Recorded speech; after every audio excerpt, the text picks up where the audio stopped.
Hi guys, Dr. Joel Dayton with New You Nutrition, and today I'm going to talk to you about how to make buckwheat for breakfast. So we're going to hop right into it. The things that you need are your buckwheat. We like to use this Bob's Red Mill organic buckwheat. Then you'll need some seeds. We like to use sunflower or pumpkin seeds, some coconut oil, some coconut shreds, also whatever your favorite berries are. So it's really simple. We're going to hop into it. You're going to get half a cup of buckwheat. This is a good amount for an adult or 2 children. So you're going to go ahead and put in half a cup of that. We're going to get half a cup of water. And you just stir that right in. The water should just barely cover the buckwheat, as you can see here. Just like that. Perfect. Great. So we're going to stick it on medium-high. And we will go ahead and let that sit for just a minute. When it starts to boil a little bit, what you want to do is you want to make sure it doesn't stick to the bottom. So you just take your spoon and just scrape off the bottom to make sure that it doesn't burn and it doesn't stick to the bottom. Then what we're going to do, I've already got this one done. You can take a look at what it looks like. But that's what it looks like finished product. This will only take about 2-3 minutes. Very quick.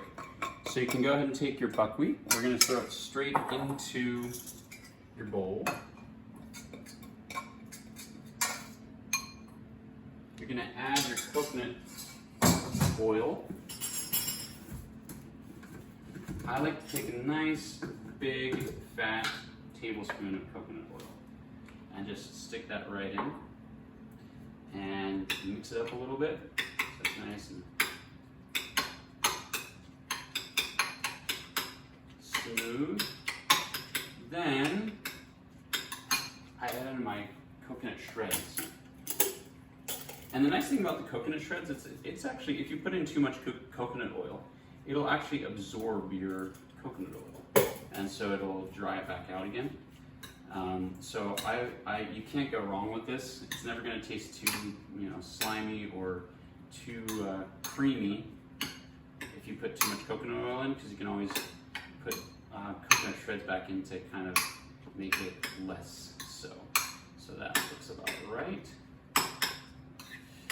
You can do a little bit more. And that's just a taste. You can do however much coconut shreds you want. Then what we're going to do is throw in our seeds. So sunflower seeds are my favorite. Crystal likes the pumpkin seeds, but I do a nice generous amount of sunflower seeds in there. And then whatever berries you like. So blueberries, blackberries, throw in some berries. Sometimes we'll throw in some coconut yogurt. And this is really nice. It gives it a nice creamy flavor. Yeah, really nice. And it's full of protein and fats, just like our coconut oil is. So if you want to use that instead of coconut oil, you can use that too. One that we like is this Cocoa June, which doesn't have any sugar added, which is really nice. So, nice thing about buckwheat, it is a complex carbohydrate rather than a simple carbohydrate. It'll break down really slowly in your system, which is a really nice benefit. But we really want to emphasize the fats that you're getting. So the coconut oil and the coconut shreds are going to add some fat to the meal, which is going to again slow down how quickly it digests in your system. And then we also are getting nuts in there, which are another source of your fats. It's also one of the few pseudo grains that actually has a good amount of protein in it. So it's a great way to start out your day with some protein if you don't want to start out with eggs. I love eating eggs in the morning. It's something that I eat very often, but if I want to mix it up, then I'll do something like this buckwheat, and it's an awesome meal, and you can take a look at it. There's the finished product. It tastes awesome. So I'm going to take a bite here. Enjoy. We hope this has been great for you, and hope it's a quick recipe that you can have for you and your family. See you soon.